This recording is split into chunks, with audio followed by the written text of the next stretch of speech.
Bismillahirrahmanirrahim. Assalamualaikum warahmatullahi wabarakatuh. Alhamdulillahi rabbil alamin.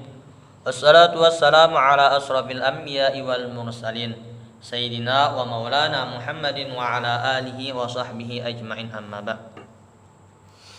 Salam sejahtera untuk kita semua. Selamat pagi, selamat pagi, selamat pagi. Yang terhormat Ibu dosen pengampu mata kuliah Ilmu Komunikasi, Ibu Armiyah, SPL, MSI, dan teman-teman semua. Yang terhormat khususnya Bimbingan dan Penyuluhan Islam atau BPI, dan yang terhormat undangan dan hadirin yang saya muliakan. Baik, apa kabar semuanya? Alhamdulillah baik. Senang sekali bertemu dengan teman-teman semua di hari yang sangat semangat ini, dan mudah-mudahan kita selalu disehatkan oleh Allah. Pastinya begitu ya teman-teman. Ada pepatah Cina yang sangat menarik, yang kurang lebih artinya begini: jika salah mengolah tanah, penyesalan hanya satu musim. Jika salah mendidik anak, penyesalannya seumur hidup. Ya, begitu kan? Mendidik anak menjadi hal terpenting dalam urusan keluarga.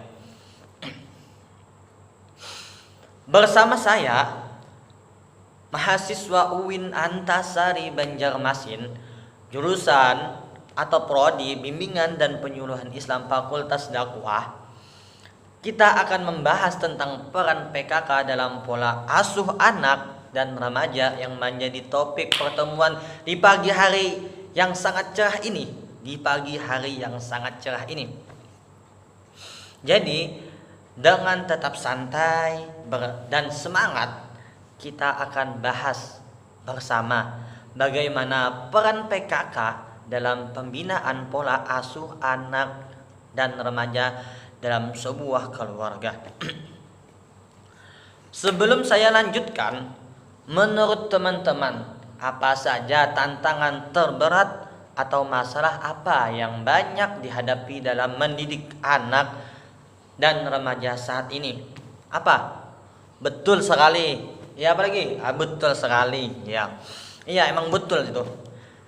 Ada beberapa masalah yang pokok, seperti pergaulan bebas, penyalahgunaan narkotika, obat-obatan, geng motor, berkelahi, bahkan sampai penggunaan gadget alias HP, telepon pintar saat ini atau sosmed.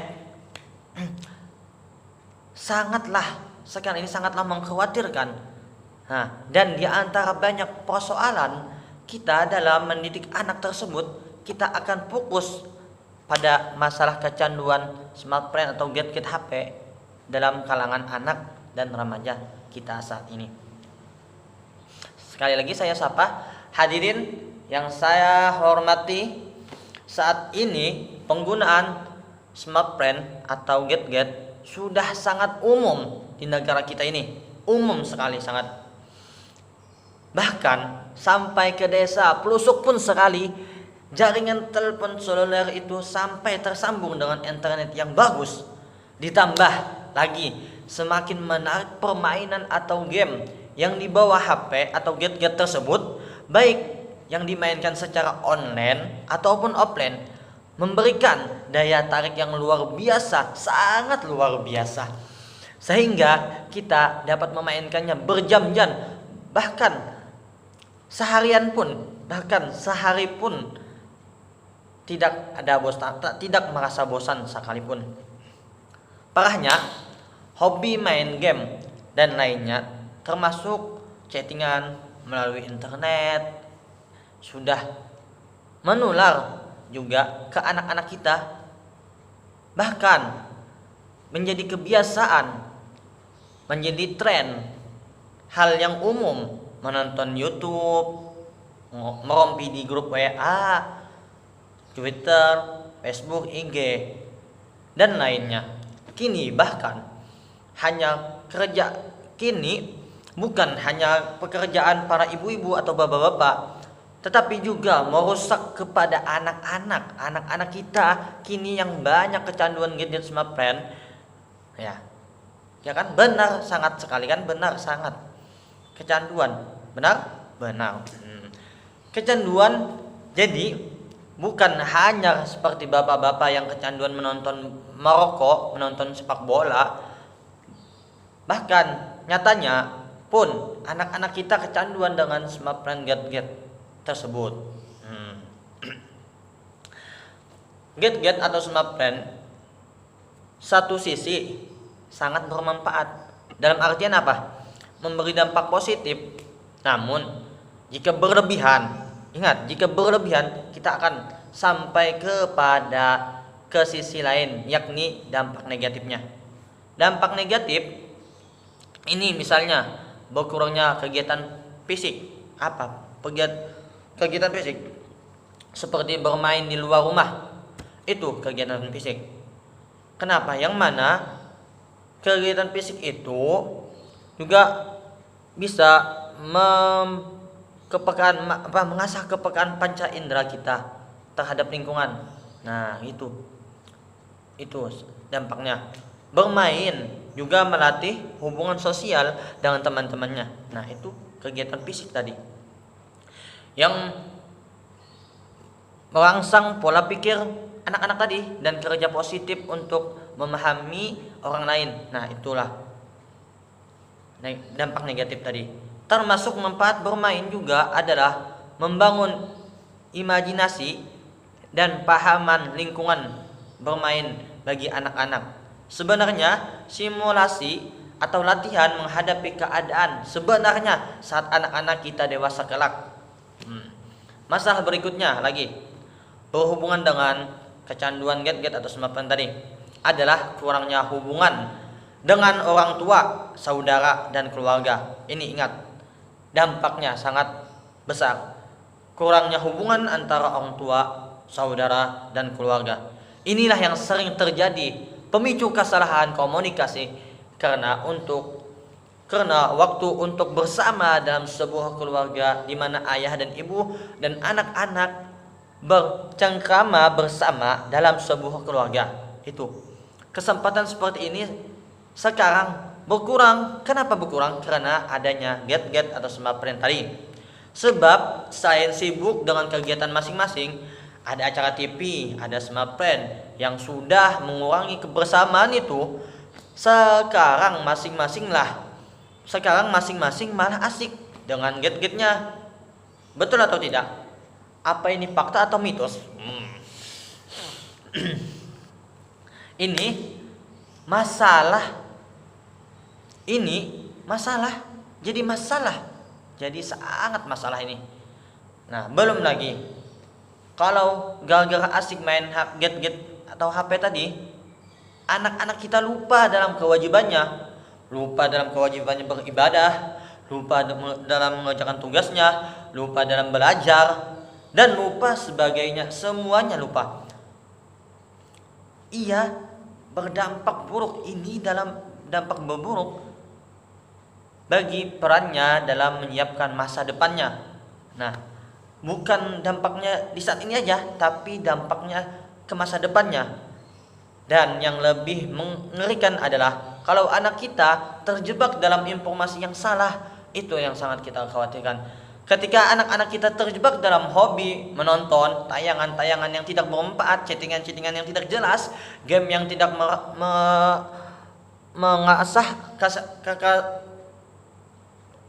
otak, itu suka membaca cerita-cerita yang romantis yang belum sampai pada saatnya. Bahkan kalau anak-anak kita terperangkap dalam menonton atau gambar video mengarah ke pornografi, nauzubillah min dzalik, kita hanya bisa berlindung kepada Allah dalam hal yang demikian itu.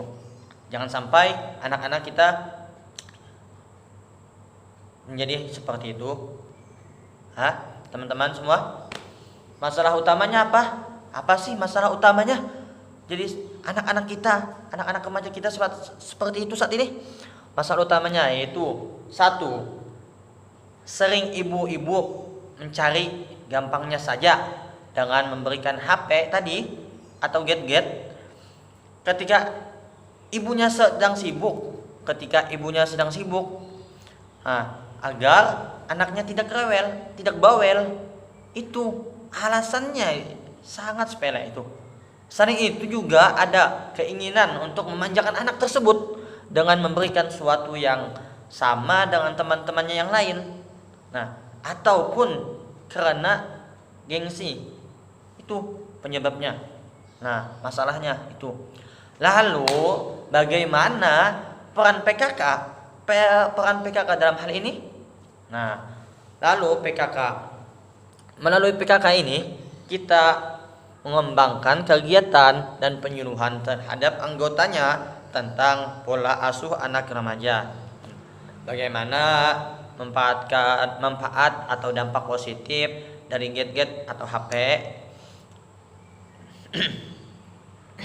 Nah, HP ini dapat kita ambil sebanyak mungkin. Nah, manfaatnya tuh kita ambil sebanyak mungkin dan mengurangi dampak negatifnya dan menghindari kejelekannya itu kita kurangi. Nah, sedikit mungkinnya dalam pertemuan rutin dalam PKK ini kita berikan pengertiannya, penggunaan HP gadget itu bagaimana kepada anggotanya.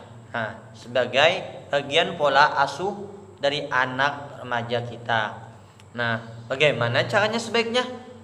Bagaimana caranya mengatasi hal tersebut? Nah, bagaimana cara yang baik mengatasinya? Pertama, caranya itu adalah dengan keteladanan. Keteladanan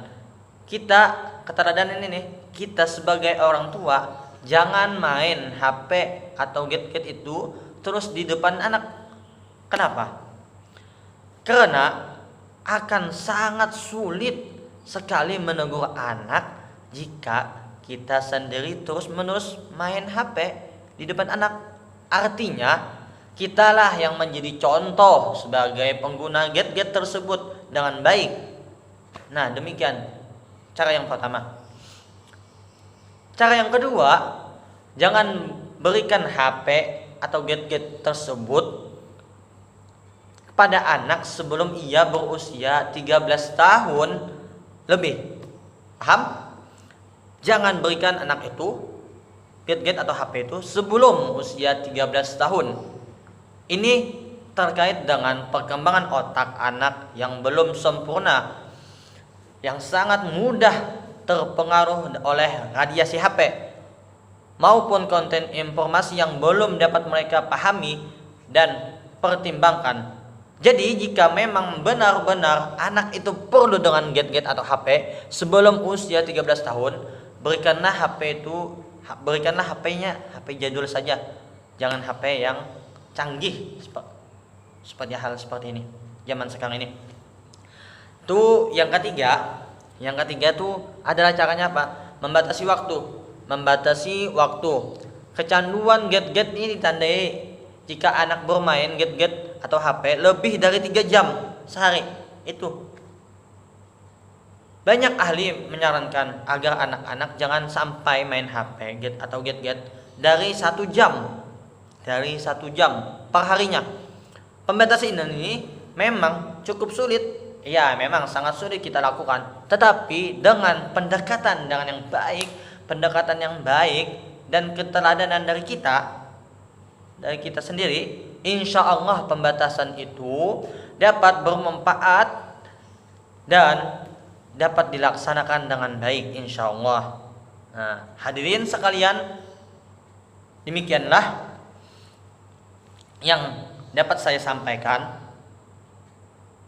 Mudah-mudahan bisa bermanfaat untuk teman-teman semua dan bisa diamalkan dalam keseharian kita untuk mendidik anak-anak kita dan remaja kita saat ini.